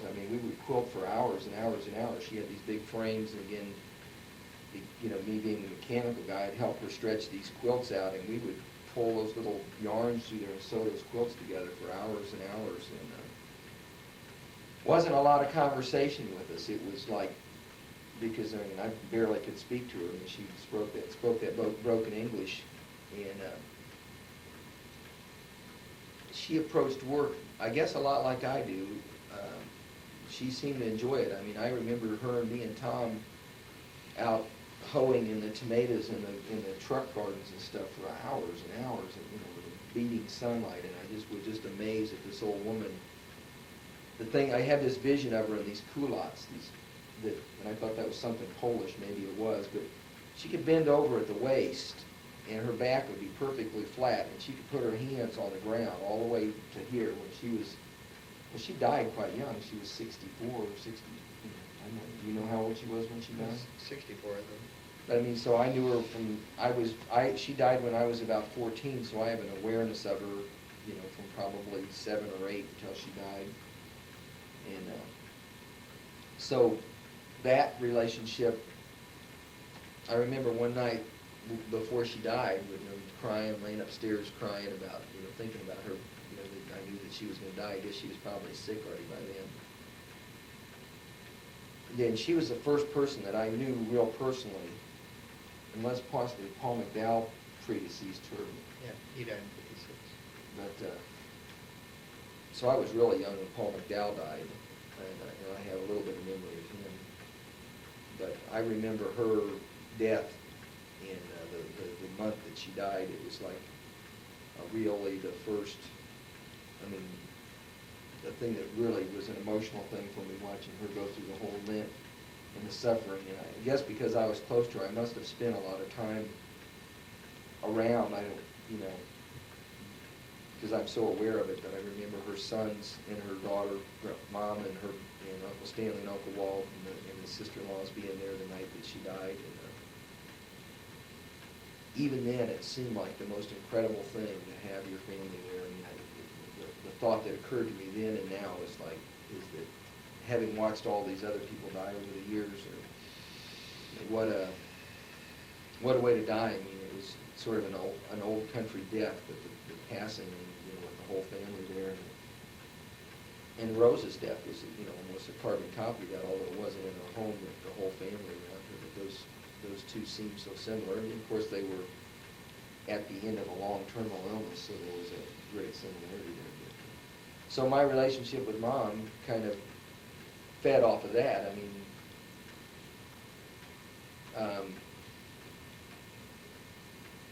then, you know, Mom and I go into the market every Saturday together, and again, I'm probably more talkative now as an older person than I was as a kid. I always kind of lived a lot inside my head, and so I didn't spend a lot of time with people. Roger? Yes? I have Tanya at Centric. Ask her if I can call her back in about an hour. Okay. Thanks. But so we spent lots of time together, but Mom wasn't a real gossipy person, you know. We basically just worked a lot. Roger? Yes? She said that was fine. Thank you. You're welcome. We, you know, we would go to the market every Saturday and work hard, and she was always, I always felt from Mom this incredible acceptance, like I was a peer. I mean, I never, not like a peer, I mean, I felt like her child, but I mean, she always felt like she made me feel like I was a wonderful person. She always either said that to me, I mean, around her,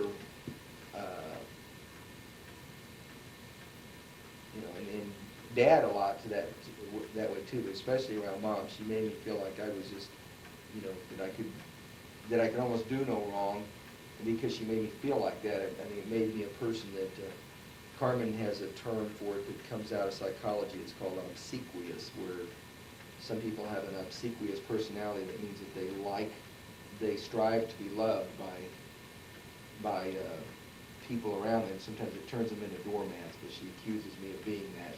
So I guess that's Your children have a way of humbling you, don't they? yeah, well, you know, but I mean, that's an obvious, you know, I mean, I certainly couldn't deny that was the kind of person that I was. That I did things, I liked doing things for other people so that they would like me, I guess. I mean, why else would anybody get up, other than the fact that I know that part of why I went to the market was so that I could get a cheeseburger, french fries, and a chocolate malt. And part of it was I liked, you know, the good feeling that I got about going there. It was kind of, it was a real experience going to the market on Saturdays. It was like a whole nother world. It was so wild and crazy over there. Do you have your early memories of Dad? There are a lot, Dad's just kind of in and out of my memories up until I was probably a teenager. My feeling was that he worked incredibly hard. I know that he would Keep talking. spend entire days at his business, and then he would come home and help us load up the trucks and stuff, and take a load of produce over to the city market and sell it, and so I didn't see him a lot, and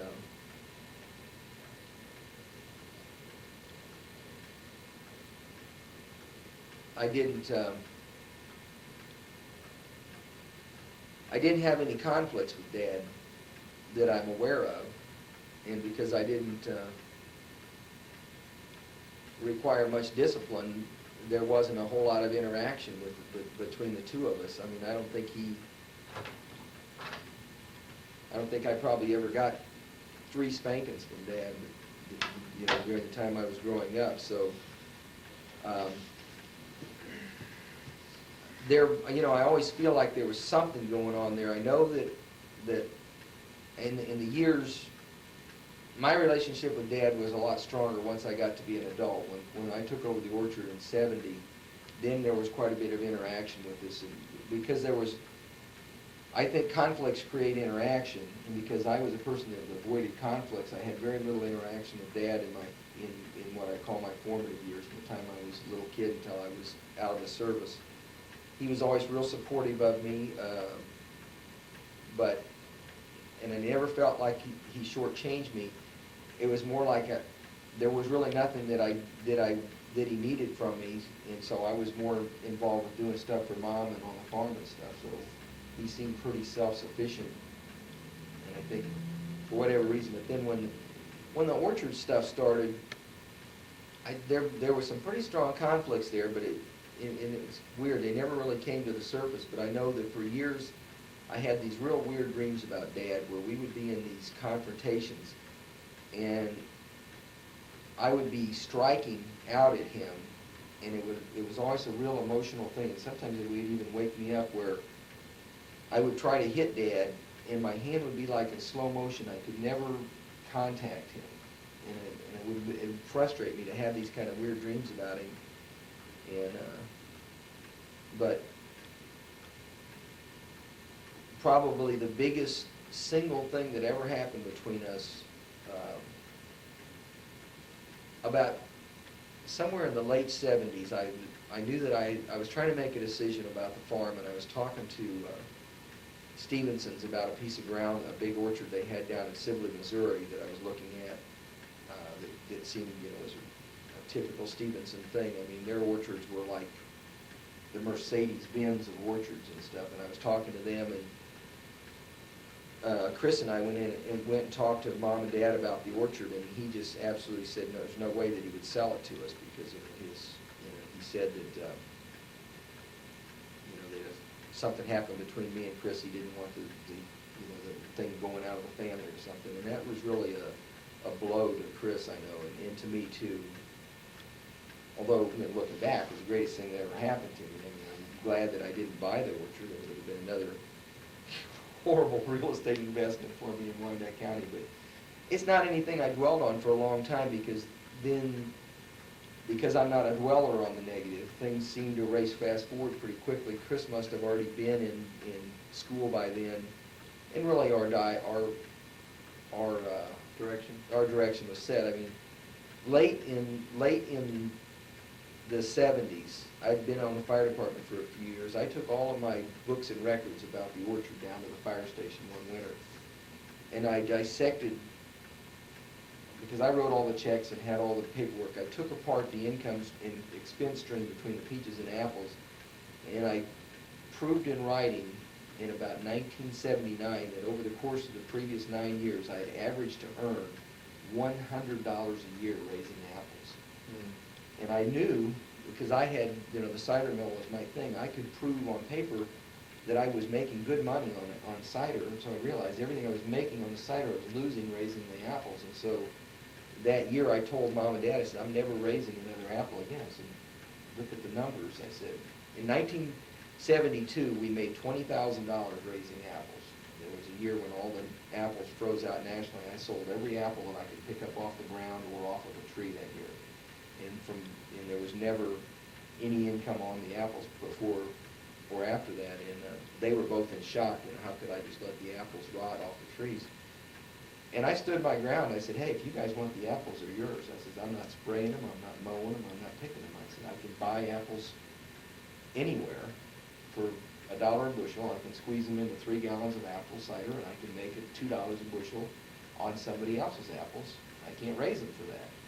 And so, and he didn't give me a bunch of static over it. I had a sense that he thought I was crazy, and that it wasn't the right decision to make, but he didn't, either because I didn't invite a lot of criticism over it, or he really didn't,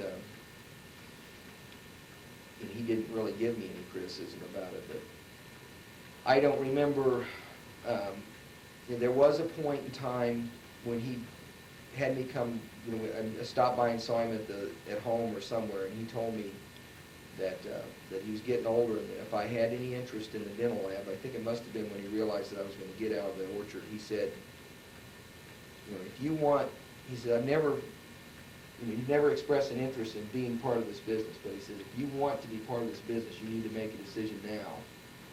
He said, because you're young enough that you can get in, and you can find a place in here, and I'll make a place for you. He said, but it's your option. And at that point in time, I said, no, I just, it wasn't an option that I wanted to pursue. I guess thinking back, I had some other things going on with Mom and with Dad too, in that same period of time, I guess, our relationship, because when did Myron and Dick's get bought out and you guys leave and start down at Gateway?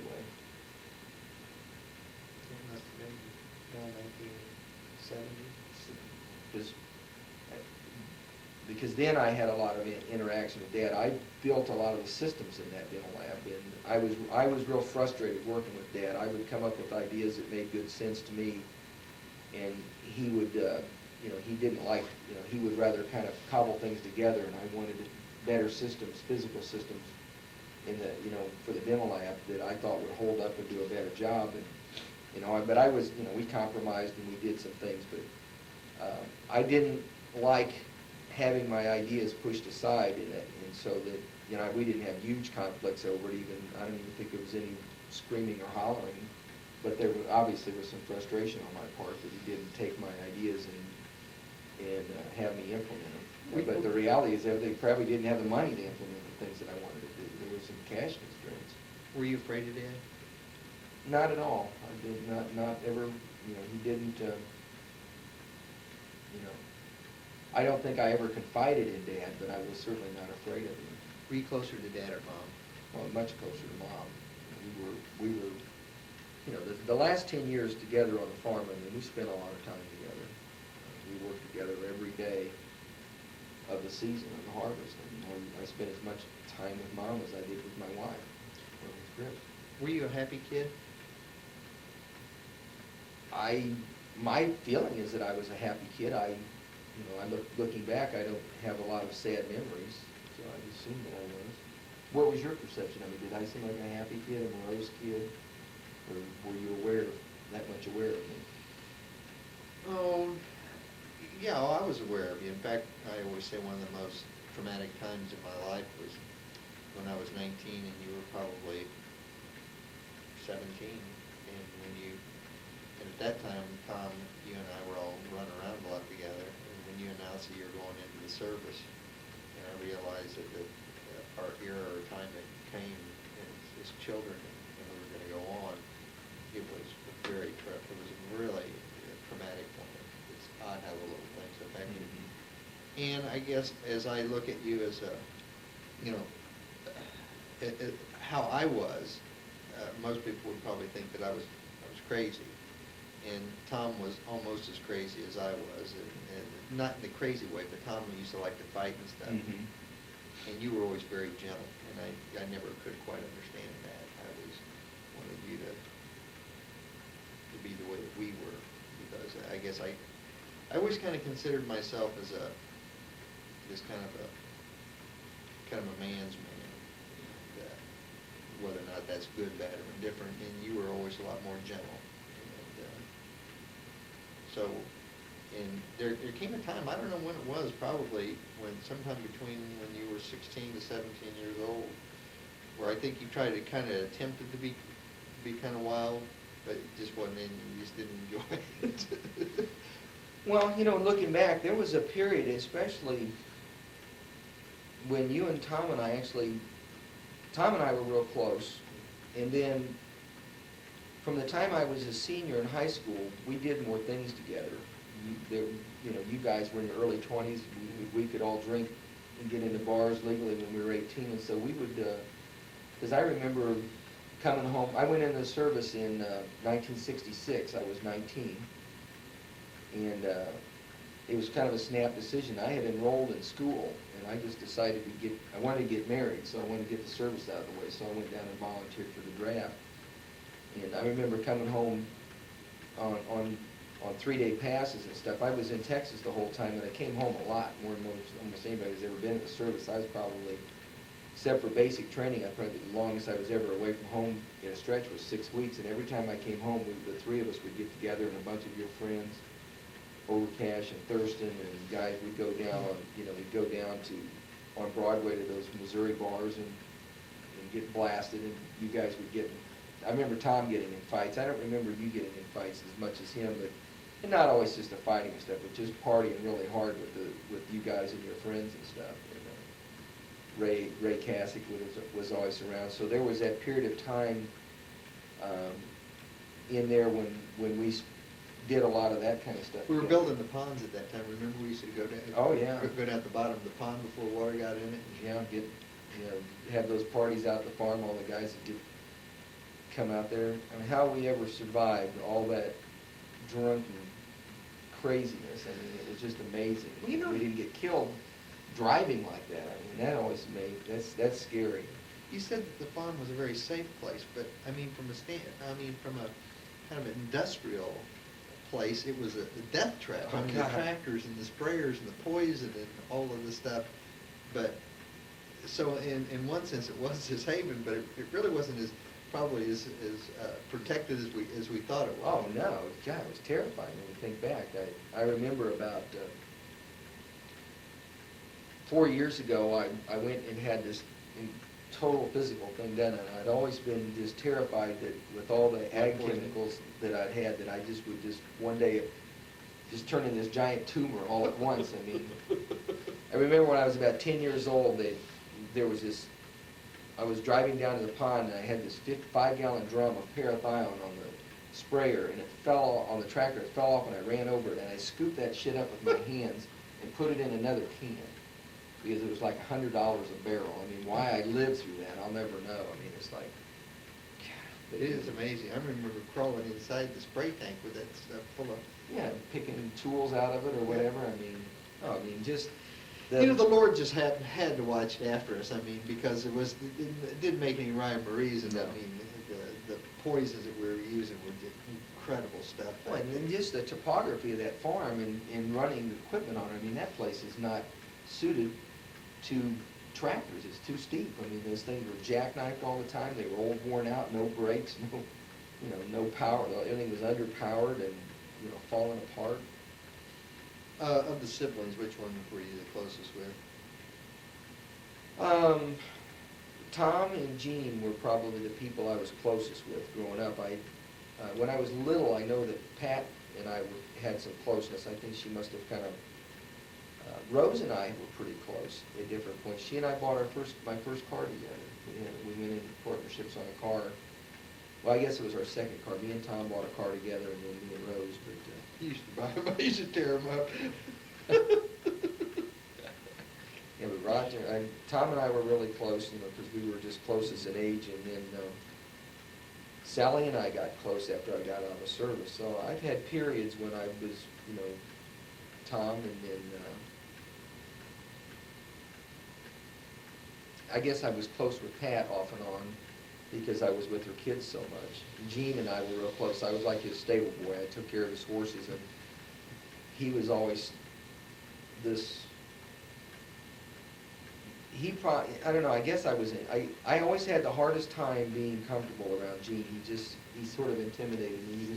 He seemed so smart and so far above me. He was so good looking, and I was kind of this little toad, and he was so brilliant, and I never felt real smart. And so I always was in awe of him.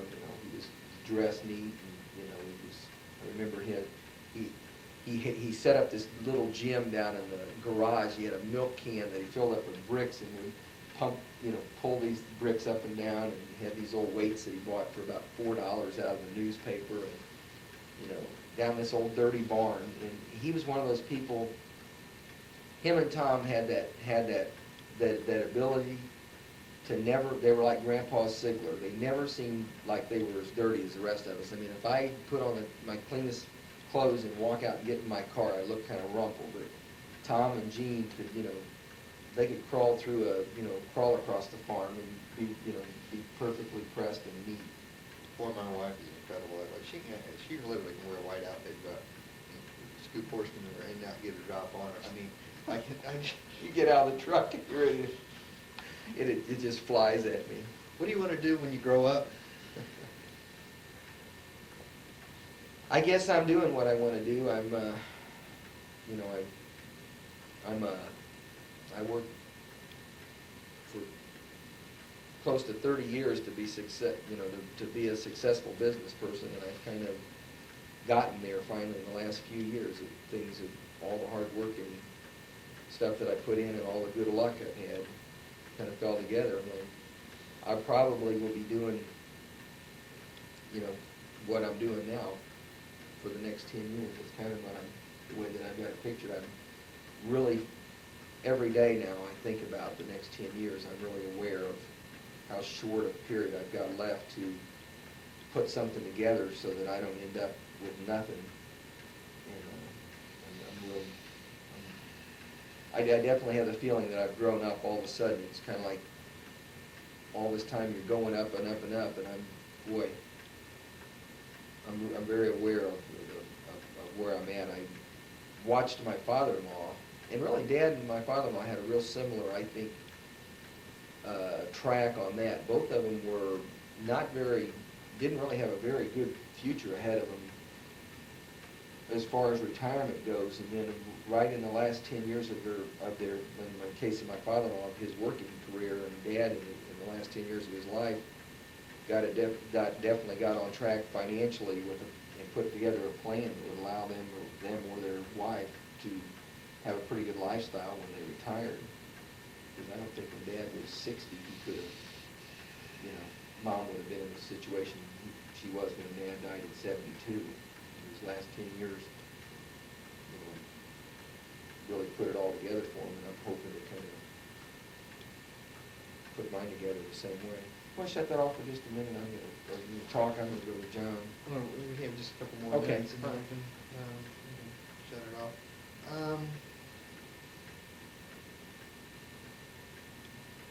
It's interesting how the different interviews have gone with the different family members. It's been something I probably recommend for everyone to do, because you kind of go back with them in their personal lives and remember certain things. And it almost helps you to reassociate yourself with the brothers and sisters that, as life goes on, you get away from and you get separated. I would, in some ways, I kind of envy you. Roger? Yes? It's Molly? Tell her I'll call her right back. Okay. I kind of envy you, because what most people do is when they go to high school and then they go to college or the military, and they may come back home and then they get married and they leave, and they become individuals. And the Sigler family, as I grew up, for the most part, until just a few years ago, in fact, until just about a month ago, there's never been a period in my time, in my life, when I wasn't surrounded by family. And I worked with my brothers, and worked with my dad, worked with my wife, and until a month ago when my daughter left, there was always been a family member there. And I'm not sure you really grow up. I'm not sure that it's really natural or healthy, because I'm not sure. I think God made us to go out and be on our own, and we were always really protected in the family environment. And I loved it, and it is very, very comforting. So I guess it's okay, but you went off and did your own thing, and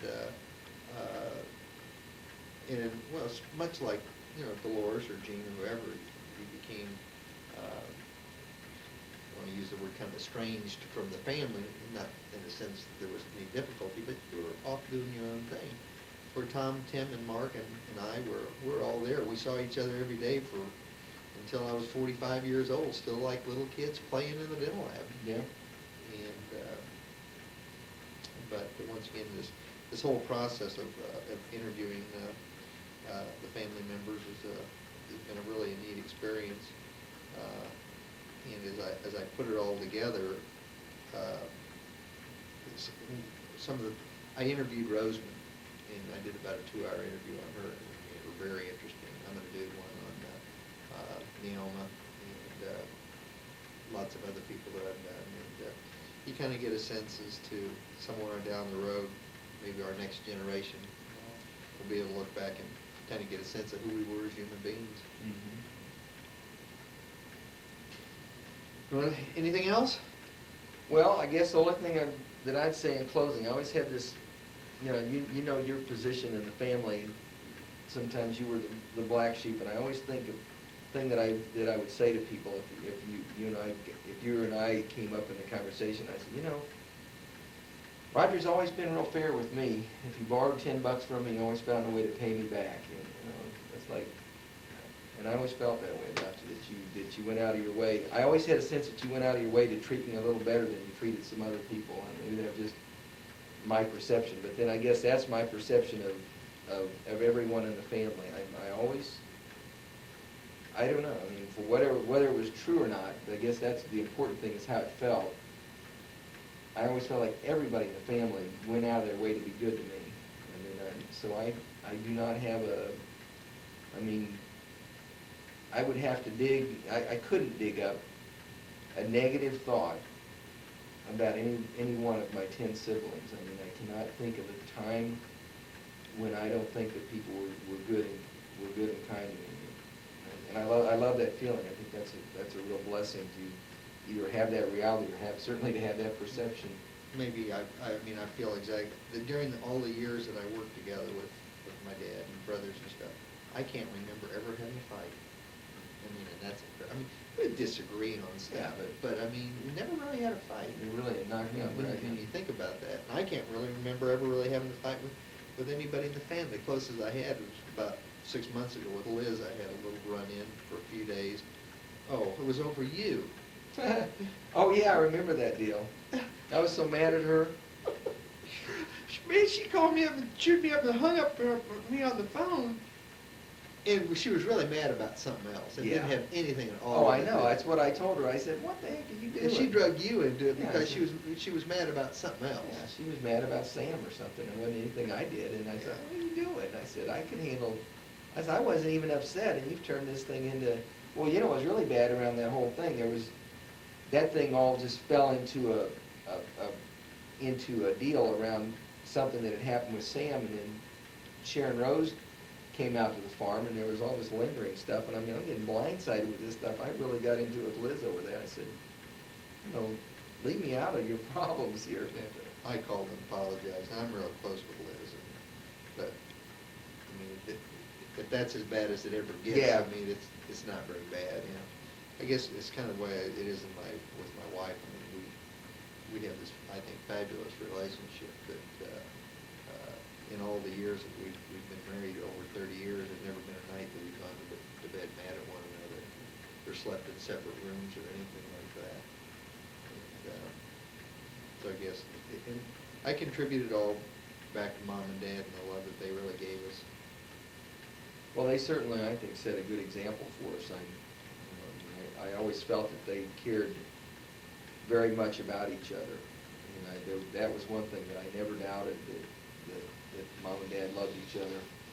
They made me, and having raised children myself, I think that's a really important thing.